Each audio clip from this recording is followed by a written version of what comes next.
আসসালামু আলাইকুম রহমতুল্লাহি ওয়া বারাকাতুহু।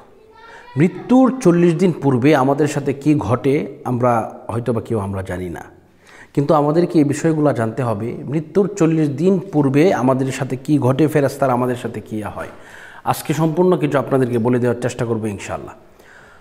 মৃত্যুর 40 দিন পূর্বে আল্লাহ পাক রব্বুল আলামিন তার রিজিক উঠিয়ে নেন এবং 40 দিন পর্যন্ত, 40 দিন যখন বাকি থাকবে এই সময় একজন ফেরেশতা আসবে। প্রথমে ফেরেশতা আসবে, সে হচ্ছে পানির ফেরেশতা, যিনি আপনাকে আমাকে পানি দান করেন।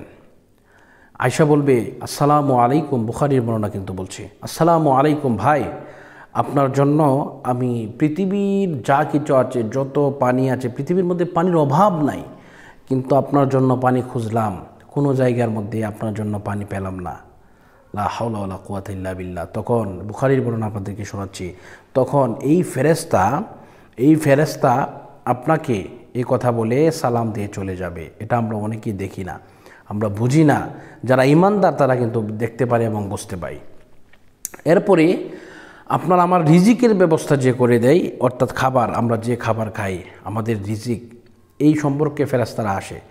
আয়েশা বলে আসসালামু আলাইকুম রহমতুল্লাহ ভাই, আপনার জন্য আসমান জমিনের মধ্যে কোথাও আপনার জন্য রিজিক নাই, আমরা আপনার জন্য রিজিক পেলাম না, এজন্য আপনার কাছে আমরা সেই সমবেদনা জানিয়ে আমরা আপনার কাছ থেকে বিদায় নিতে চাই। আসসালামু আলাইকুম রহমতুল্লাহ বলে এই রিজিকের ফেরেশতারা চলে যাবে। এরপরে চলে আসবে আমরা যে অক্সিজেন নিই, আমরা যে শ্বাস প্রশ্বাস নিই, সুবহানাল্লাহ, এই শ্বাস প্রশ্বাসেরও কিন্তু ফেরেশতা আছে। এসে বলবে যে ভাই, আপনার জন্য কোন অক্সিজেন পেলাম না, আমরা দুঃখিত, আপনি আল্লাহর হাওলাতে আপনাকে দিয়ে গেলাম, আমরা আপনার জন্য কোনো অক্সিজেন পেলাম না, আমরা বিদায় নিচ্ছি, আসসালামু আলাইকুম, এভাবে বলে চলে যাবে। আবার চলে আসবে স্থানের ফেরেশতাগণ, তারা আয়েশা বলবে যে ভাই, আমরা তো সমস্ত জায়গা তন্ন তন্ন করে খুঁজেছি, কিন্তু আপনার জন্য কোনো জায়গা পেলাম না মাটির উপরে, আপনাকে মাটির নিচে চলে যেতে হবে ভাইজান, আপনার জন্য সমবেদনা রইল, এবং আপনাকে সালাম, আসসালামু আলাইকুম বলে এইভাবে চলে যাবে। এইভাবে যখন 4 ধরনের ফেরেশতাগণ চলে যাবে, তখন আমরা কী অবস্থায় থাকবো? এই 40 দিন আল্লাহ পাক রব্বুল আলামিনের ক্ষুদ্রতি অবস্থায় আমরা থাকবো। সুবহানাল্লাহ। এজন্য মৃত্যুর 40 দিন পূর্বে দেখবেন মানুষের ব্যবহার অন্যরকম হয়ে যায়, মানুষ অন্য ধরনের ব্যবহার করতে থাকে।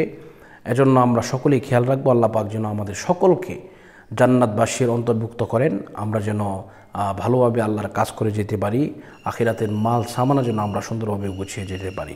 তো আজকের মতো এই পর্যন্তই, বিদায় নিচ্ছি। আসসালামু আলাইকুম ওয়া রাহমাতুল্লাহি ওয়া বারাকাতুহু।